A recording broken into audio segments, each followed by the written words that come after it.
คือสรุปแล้วสิยกขึ้นหลังนี่แล้วมันยกขึ้นหลังนี่อีกโดยเพราะว่าเฮือนตัวนี้หันยกมือหน้าก็ได้ว่าสิย่อเฮือนตัวนี้ก้อนตัวนี้หันสิทาเซาเลยสิทาตีนเซาฮะกะเจ้ามีเนี่ยอยู่ในกินให้ชาวบ้านเจ้ากะบ่เป็นหยังโดยกะจ้างปลดไฟออกไปด้วยหมู่เก่าเสียเงินรอบนึงแล้วก็ให้คำว่าปลดเอาเข้าเฮือนหลังใหม่อีกเสียเงินอีกรอบนึง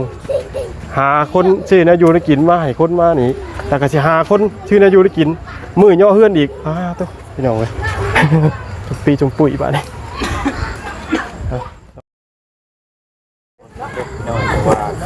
สบายดีเด้อมาเนาะบาดนี้มันยังคือมันว่าคือมาตุ่มโฮมกันคือเป็นตาตกใจแท้เลยแม่นคอยละตกใจแฮงเป็นยังไงเพิ่นซัวเรื่อยหันเพิ่นพ่นขี้เรื่อยบ่ละบัดนี้ล่ะเขาเจ้าหันเอาไม้มันบ่ละมาจูดใส่แบบมาจูดใส่ไม้อีกตัวนึงแล้วบัดนี้ล่ะเพิ่นเฮ็ดจังซี่ล่ะไม้ตัวหันแบบมันออกเลยก็เลยแบบเพิ่นเฮ็ดบักแห้งๆเลยก็เลยแบบค่อยบ่ฮู้ว่ามันเอาเล็กตะไบไปพ้นเขียวเลื่อยโดยไปรับเขียวเลื่อยแหละที่แหละไม่ฮักบอกเลยว่ามันรุดแบบไม้ตัวหันรุดออกเลยรุดออกจากอันล่ามเล็กตะไบที่พ้นเลื่อยแล้วมาถึงมือเพราะว่าเพิ่นก็แห้งน้ำแน่เพิ่นก็เฮ็ดจังซี่หั่นค่ะครึ่งนึงเลยอ๋อแล้วเป็นจังได๋คนไหนว่าก็ไปจ้างเบิ่มห้อยก็ดึงรถเลยนี่เลยเจ้าพี่น้องก่อนอื่นกราบทักทายสวัสดีสบายดีเด้อพ่อแม่พี่น้องสิเพิ่น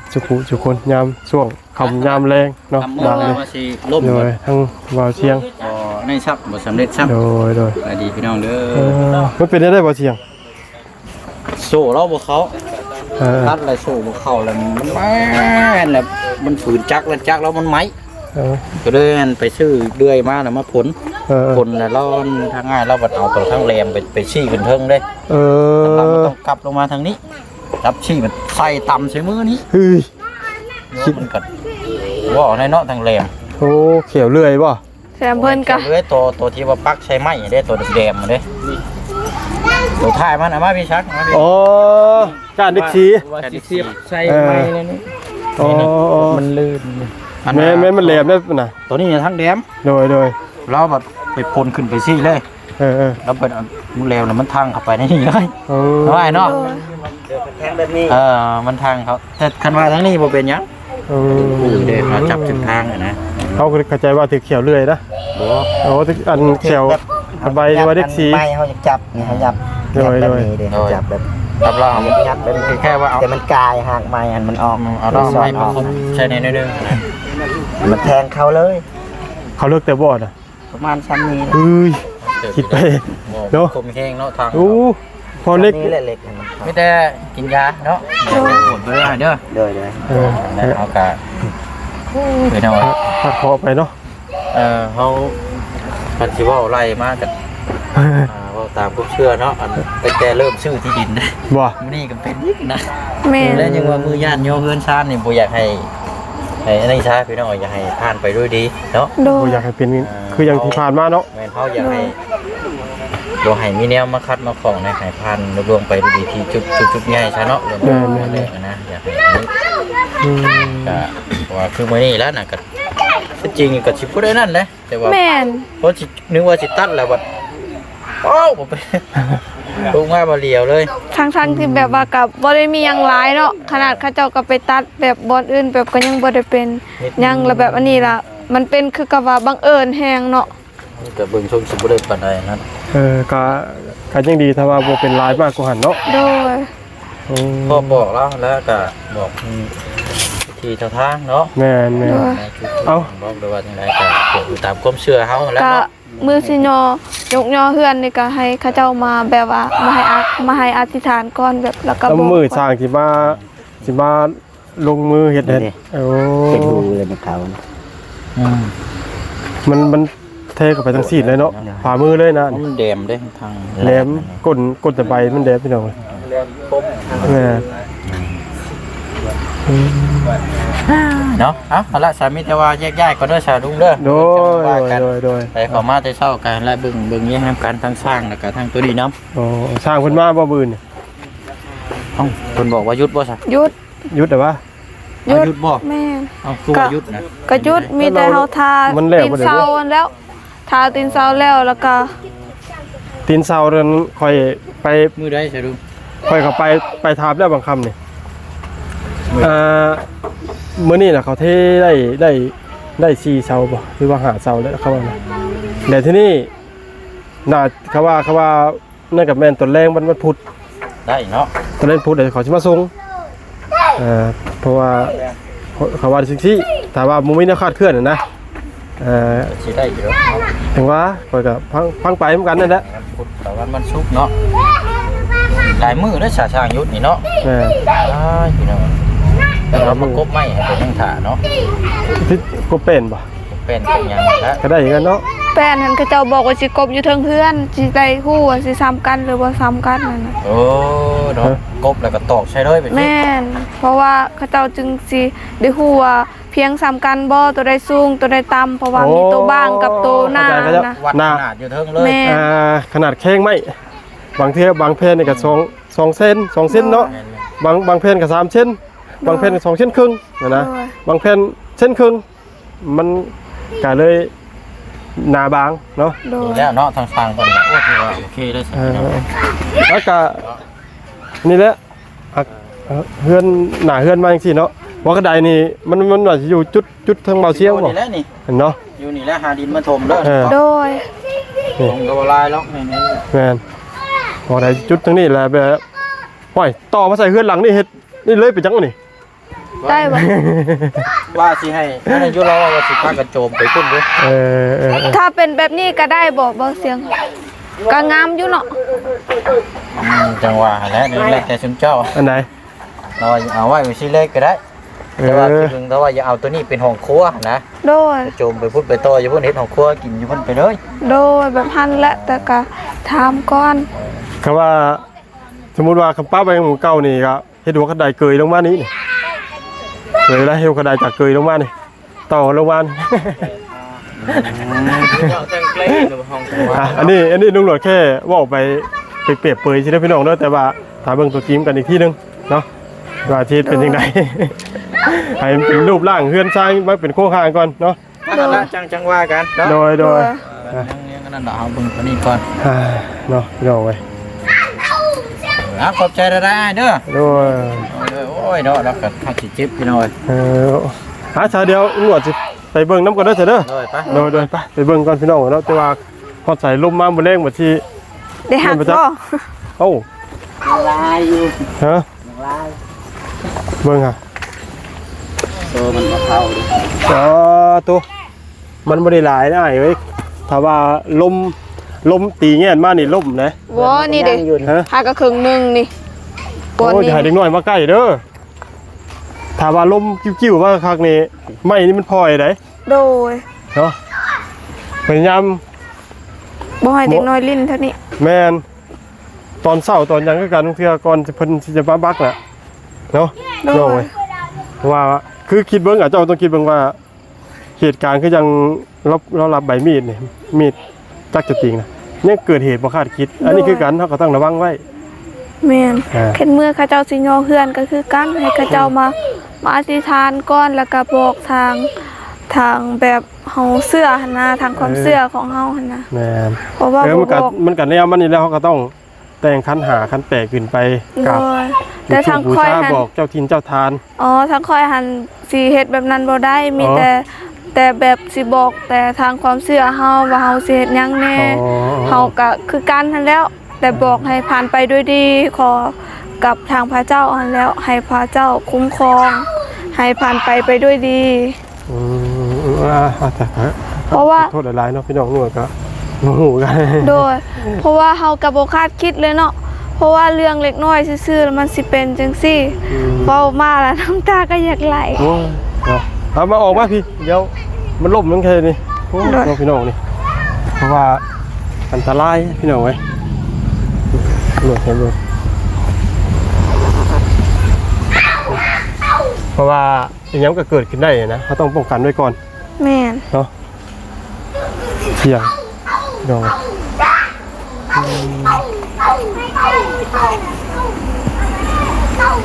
ทางนี้เพิ่นคือจะคุดเพียงพอแล้วเนาะ โดยเฮ็ดเบิดแล้ว นี่คุดนี่ก็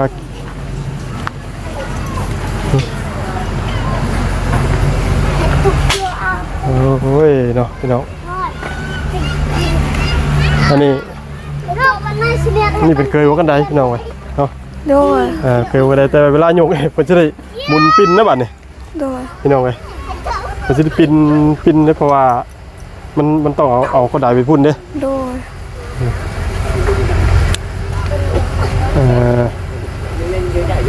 คือ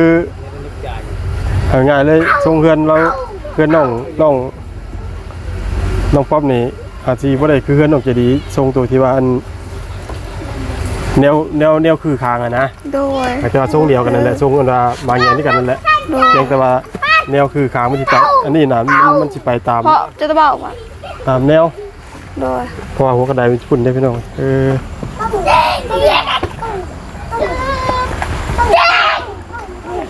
มาหลบคำพี่น้องไอ้มืดเลยเนาะ แม่น ทางเราปืนยุดเด้เราบอกดิ ยุดก็มีแต่ทาให้มือเซาตีนเซามาหั่นก็ทาแต่มือยกย่ออแต่ถ้าเฮาอยากย่อเฮือนมืออื่นบ่หรือว่ามือฮื้อบ่เฮาก็สิบอกให้สร้างหันมาเบิ่งให้แน่ว่าแบบดินหันแบบบ่ซ้ำกันบ่เฮาอาจสิเบิ่งบ่เป็นหั่นนะแล้วก็แม่นให้ทางสร้างหันมาซอยเบิ่งให้แน่ว่าสิเฮ็ดแนวใดเฮือนตัวนี้นะแล้วก็สิให้คนยกย่อจังซี่นะ ยกย่อนี่ โดยอยากให้อายเพิ่นเบิ่งซื่อๆว่า หรือว่าเฮาเบิ่งเองก็ได้บ่ลุงหนวดแบบ ยุกย่อตัวนี้นี่ที่ยุกมือเดียวกับตั้งเฮือนนี่บ่นี่ได้ บ่ยกคนละมือเลย ก็เดียวว่าเฮ็ดเฮือนหลังนี้แล้วก่อนแล้วแล้วก่อนแล้ว มันยากแบบหันน่ะแบบเพื่อนตัวนี้หันสิบ่วิดแม่นบ่อันนี้แล้วเฮาสิไปแบบสบายเลย แบบบ่มีหยังมาขวาง มันสิบ่ได้แตกต่างกันกับตัวเว้าเพราะว่าถ้าตัวนี้ยุกเป็นโค้งแล้วจังได๋มันก็บังคือเก่าหรือว่าตัวที่ยุกหลังนี่ไปก่อนบ่ ยกลงหลังนี้ไปก่อนโดยที่ตัวนี้หันยังบ่ทันได้ยกยอ แบบสั้นบ่นะ สิเอาออกก่อนเลย คือสรุปแล้วสิยุกขึ้นหลังนี่แล้วมันยุกขึ้นหลังนี่อีก โดยเพราะว่าเพื่อนตัวนี้หันยกมือหน้าก็ได้เพราะว่าสิยอเพื่อนตัวนี้ก้อนตัวนี้หันสิทาเศร้าเลยสิทาตีนเศร้า ก็เจ้ามีเนี่ยอยู่ในกินให้ชาวบ้านเจ้ากะบ่เป็นหยัง โดยก็ต้องหาแล้วคันเฮาบ่หาแล้วเพื่อนตัวนี้เฮาสิเฮ็ดแนวใดเนาะเพราะว่าคันสิบังก็บ่ได้คันเฮาแบบสิมั่างออกมันก็เสียกว่าหันอีกแถมเพื่อนตัวนี้หันคอยคิดว่าคันย่อเพื่อนตัวนี้ได้หันก็สิจงแบบเพื่อนหันเก็บทรงเสื้อผ้าบ่แบบมันลายโพดเพราะว่าเพื่อนคอยหันเขาเจ้าก็บ่ได้ซื้อดอกคนเวียดหันเอามาให้เพิ่นซอยเรือเพราะว่าทรงเสื้อเด็กน้อยหันมันจึงลายคันเอาซื้อก็บ่ได้ลายปานนี้ดอก เนาะคือเอาสรุปสั้นๆเนาะพี่น้องเนาะคือตอนนี้ในขณะนี้อยู่ระหว่างก่อนที่จะยุกย่อเพื่อนหลังใหม่หรือว่าบ้านหลังใหม่เนาะพี่น้องเนาะและย่อเฮือนหลังนี่ก่อนพี่น้องเว้ย โดย ย้ายไปพุ่นเนาะ แม่ ย้ายพุ่นแล้วบัดนี้มื้อได้ตีนสาวมาก็มาโยกเฮือนนี่อีกหลังนึง โดย อีกรอบนึง โดย ก็คำว่านั่นก็มีแต่ว่าเจ้าสิพร้อมสิย่อมื้อใด ก็ตัดตัวนี้แล้วแล้วก็สิบอกมืออื่นหันตอนแรงสิบอกคนอยู่ในหมู่บ้านนี่แม่นบ่ประมาณ40คนบ่หรือว่า30คนบ่ก็สิออกสิขอไปขอห้องเพิ่นว่าให้มาออกมาซอยน้ำแน่ ต้องหลายแล้วบ่ต่ำกว่า40ขึ้นไป โดย เพราะว่ามันบ่ได้หนักหรือว่าคนบ่ได้หน่อยเด้มันหนักแท้ๆแล้วบ่ได้มันบ่ได้เบาๆเด้เนี่ย แม่นและเครื่องคองหันพอดีมืออื่นหันเฮาสิถอดออกเลย พวกของพื้นของหลัวเจ้านี่มื้ออื่นนี่มางอกโลดเข้ามาน่ะ แม่นสิมางออก แต่ว่าอาจสิถามเพิ่นก่อนหันดีสุดแล้วยานเฮามางออกแล้วบัดนี้แล้วบ่มีคนเนาะ แน่เจ้าต้องหาคนก่อน โดยหาคนก่อนล่ะ หาคนแล้วก็ให้เดี๋ยวให้ถึงหน่อยเบรก จะ ก่อน ตะ นะ เบาเลยเยิงกันนะ หาคนแล้วก็ให้ทั้งสร้างเราน่ะ มาเบิ่งระดับหน้าดิน โดยมาเบิ่งระดับหน้าดินแล้วก็ทางพอดีแบบสิบอกสิให้ทางสร้างหันสิเตือนเฮาว่าแบบตัวได้สูงตัวได้ต่ำนะเฮาจึงสิถึกมันบ่เพราะว่าเฮาบ่ฮู้เด้เพราะว่าเสาเฮานี่เบื้องหันสิสูงแน่น้อยนึงเนาะ เพราะว่าเฮาบ่ได้สังเกตมันเบิ่งบ่ทั่วถึงเนาะเพราะว่าเฮาก็บ่ได้ยังบ่ได้คิดจุดนั้นนะพี่น้องเนาะหน่วยยังบ่ได้คิดจุดนั้นเนาะ โดย ก็เท่ากับว่าเพิ่นต้องหาคน2รอบพี่น้อง โดย ก็แล้วแต่ทางเพิ่นเนาะพี่น้องเนาะก็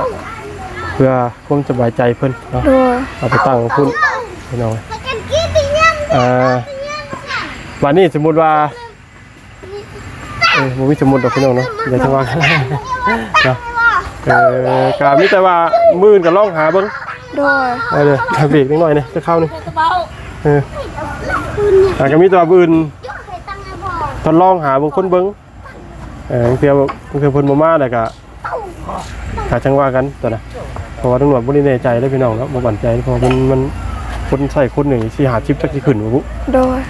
เผลอหลักร้อยบ่มันบ่ได้เบาเลยเจ้าจะเบิ่งโน่นมาเบิ่งเพราะว่า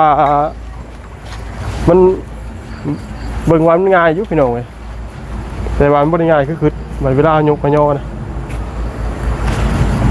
สิส่วนนี้ได้มากเอานี่เนาะ มังตัวนี้ ส่วนซานนี่พี่น้อง มังอ๋อ เสื้อผ้าหน้าแพรขนลงเบิดบ่ คนลงเบิดเขาก็สิคนลงเบิดจง เอาไว้ แต่ แต่ เพื่ เฮื อ อน นกับ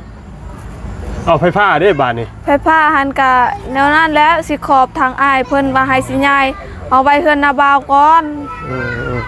แล้วก็มีเงินหันสิให้เพิ่นย้ายเอาคืนเฮือนใหม่แล้วก็สิให้เพิ่นเงินเลยเพราะว่าเพิ่นสิเอาเท่าใดเฮาก็ยังบ่ฮู้ ใหญ่เอาย่านแต่ใหญ่ลงใหญ่ออกนี่ก็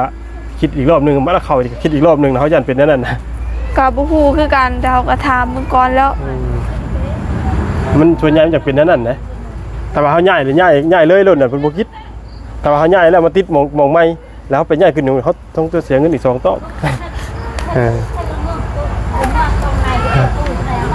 แล้วแต่เพิ่นเนาะพี่น้องถ้าเบิ่งถ้ารุ่นถ้าติดตามเบิ่งกันเนาะพี่น้องเนาะว่าที่เอาจังใดเนาะว่าทางเขตคนหรือว่าโอ้ควันเลยมาพี่เขตคนชาวบ้านเพิ่นสิมาซอยบ่เขาว่าที่บ่พื้นเนี่ยอยู่ในกินนี่ก็โอ้เขาว่าอย่างนึงนี่หมูตัวนึงเอาบ่อยู่พี่น้อง โดยแม่นแล้ว ซื้อเนี่ยอยู่ในกินนี่ก็บ่ต่ำก็ได้2-3 ล้านน่ะ แม่นก็ประมาณหันแล้ว เพิ่น แล้ว จะ เขา กลั ก็ วอี ซื้อก น้ำกินอีกเด้น้ำบานให้ เพิ่นแน่นี่เงิน5 ล้านยังเอาบ่อยู่ โดย เพราะว่าคนนี่มันสิหลายกว่ายกเพื่อนหลังนี่พี่น้องเอ้ย โดย เพื่อนหลังเก่านี่คนนี่ประมาณ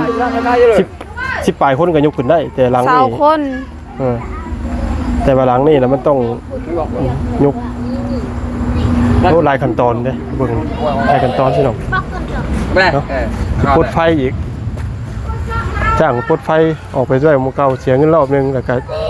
ให้คำว่าปลดเอาเข้าเฮือนหลังใหม่อีกเสียเงินอีกรอบนึงหาคนชื่อนะอยู่ได้กินมาให้คนมานี่แล้วก็สิหาคนชื่อนะอยู่ได้กินมื้อย่อเฮือนอีกตุ๊พี่น้องเอ้ย ทุกปีจมปุ๋ยบาดนี้เนาะพี่น้องก็ถือว่าได้ใจก็ถือว่า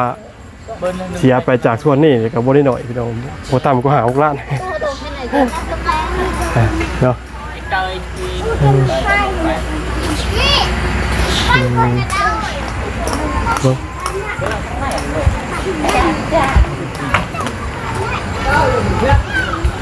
ใช่บ่ป๊อป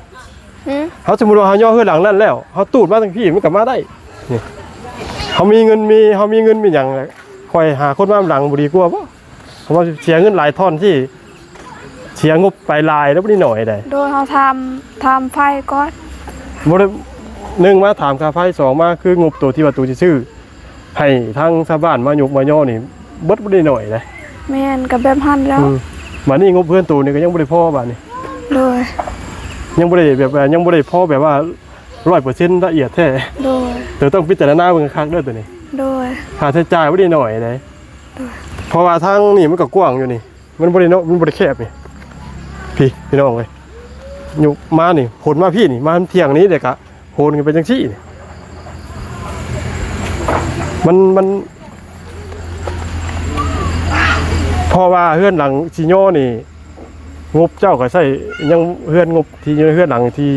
จะสร้างอยู่นี่จะมันก็ยังบ่ได้100%บัดนี้เจ้าสิเอางบส่วนนั้นมาซื้อหรือว่างบส่วนไหนก็แล้วแต่หรอกแต่ว่าคำเจ้ามีเงินแต่ก็แล้วแต่หากแต่ว่าคือบอกเก็บเงินไว้ก่อน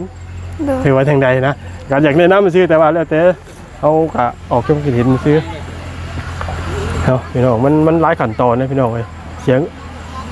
บัดนี้หาคนมาย่อเฮือนหลังใหม่นี่ก็ซื้อในธุรกิจเบิดกับมนน้อยๆอีกอันนี้ก็ให้เจ้าพิจารณาเบิ่งเนาะเฮาก็ออกให้คำแนะนำไปซื้อแต่ว่าก็บ่ต้องให้เขาคิดว่ามันบ่ดีก็บ่ต้องทำตาม โดยแต่ก็ดีสุดแล้วมีหลายทางเขาจึงได้ฮู้เด้คันทางอ้ายบ่ปรึกษาทางนั่นก็บ่ปรึกษาแบบเฮาผู้เดียวก็คิดหยังก็แบบว่ายังบ่ค่อยเป็นปานใดหั่นนี่อันนี้เฮามีปรึกษาแล้วเฮาก็คิดแล้วก็ถามเบิ่งว่าแนวใดสิออกแนวใดแบบนี้หั่นนะแล้ว เพราะว่ามัน สิมีทางออกหลายคันบ่ดีก็จงไว้ก็ได้ นั่นแหละเขายังว่า โดย เขาออกความคิดเห็นให้ซื้อแต่ว่า โดย ก็ขึ้นอยู่กับเจ้าเด้อ โดย ก็คิดว่ามันดีก็นำไปนำไส้คิดว่ามันบ่ดีแล้วก็บ่ต้องไปนำไส้ โดย แล้วเพราะว่าเฮาลุงหนวดเบิ่งแล้วมันจุกปี้จุกปุ้ยโพดพี่น้องเว้ย โดย เนาะเพราะว่ามันตัวนั้นก็ยังนอนขลุอยู่นะพี่น้องก็แต่ว่าลุงหนวดก็แนะนำไปซื้อครับบ่ได้ว่าต้องให้นำไส้ดอกขึ้นอยู่กับเพิ่นพิจารณาเนาะ โดย พี่น้องเพราะว่าถ้าว่ายกเฮือนหลังนี้แล้วมันยกเข้ามาบ่ได้นี่มันคิดหาเห็นได้พี่น้องแต่ว่ายกเฮือนหลังนี้ขึ้นมันอยู่พุ่นทางพี่มันกว้างพี่น้องโอ้มันก็ยังมาได้คือเก่ามันน่ะนะลุงหนวดก็เลยคือบ่ให้มันตัวนี้ให้มันเป็นรักเป็นฐานเป็นดีๆก่อนหามีเงินมีคำจังไดคอยยกง่ายแบบสั้นเนาะพอมันติดต่อกันเกินนะพี่น้องหนวดก็เลยอยากแนะนำให้ความคิดเห็นทั้งน้องเพิ่นแน่เนาะพิจารณาเบิ่งเด้อ โดย เพราะว่ามันตามที่ตำรวจเบิ่งแล้วครับตำรวจคิดทั้งจากคำที่บอกเราจะมาตำรวจคิดว่ามันแบบซับซ้อนโพด โดย เนาะพี่น้องเลยอากาคำเจ้ามีเงินต้นมีทุนอยู่แล้วกับบ่ว่ากันเนาะคำเจ้าบ่คิดว่าเงินส่วนนั้นบ่อยากเก็บไว้ใช้ไว้จ่ายยามจำเป็นเนาะพิจารณามึงเด้อ โดย พี่น้องเลยลุงกะมีคำสิเว้าเนาะมีแต่ขอจบคลิปเลยหน่อย โดย ดำลาทั้งน้องเด้อ โดยสบายดีเด้อ โอ้ยเนาะพี่น้องเนาะดีไม่แห้งเอาไปมาก่อนเนาะพี่น้องกะคือเนาะสีบรรยายภาพให้เบิ่งเพื่อนหลังนี้ยังบ่ทันได้ยกเนาะหาคนมาอยู่เพื่อนหลังนี้แต่ว่ามันใช้ปริมาณคนมันหลายพี่น้องเลยประมาณ60 คนหรือว่าเท่านั้นเท่านี้วันนี้จะเคลื่อนย้ายกันมาพี่บ้านเนาะซื้อนะอยู่นะกินบ่ได้หน่อยเลยพี่น้องบ้านนี้ถอดไปผ้าออกเสียเงินสิถอดจากนั้นมาเข้าเฮือนใหม่เสียเงินอีกบ้านนี้ยกเฮือนหลังนี้แล้วหาคนมายกเฮือนหลังนั้นเสียเงินซื้อนะอยู่ได้กินอีกถือว่ายังซ้ำซ้อนอยู่ยังแบบว่าฟุ่มเฟือยในการใช้จ่ายอยู่เนาะพี่น้องเนาะเพราะว่าหลังไม้เนี่ยเขาชียุกชีย่อนี่มันก็ยังไม่ได้งบมันก็ยังไม่ได้100%เนาะพี่น้องเนาะที่ว่าจะเพียงพอนะพี่น้องเนาะอันนี้การฝากทั้งพี่น้องFCและผู้ใหญ่ใจดีทุกท่านเนาะพิจารณานำกันเนาะจุดนี้พี่น้องเว้ยน้องหนวดก็ออกความคิดเห็นให้คิดซื่อเนาะพี่น้องเนาะจังใดก็คอมเมนต์มาเนาะพี่น้องเนาะจะดีไม่แห้งเด้อพี่น้องปัจจุบันคนเด้อพบเจอกันใหม่คลิปหน้าเด้อ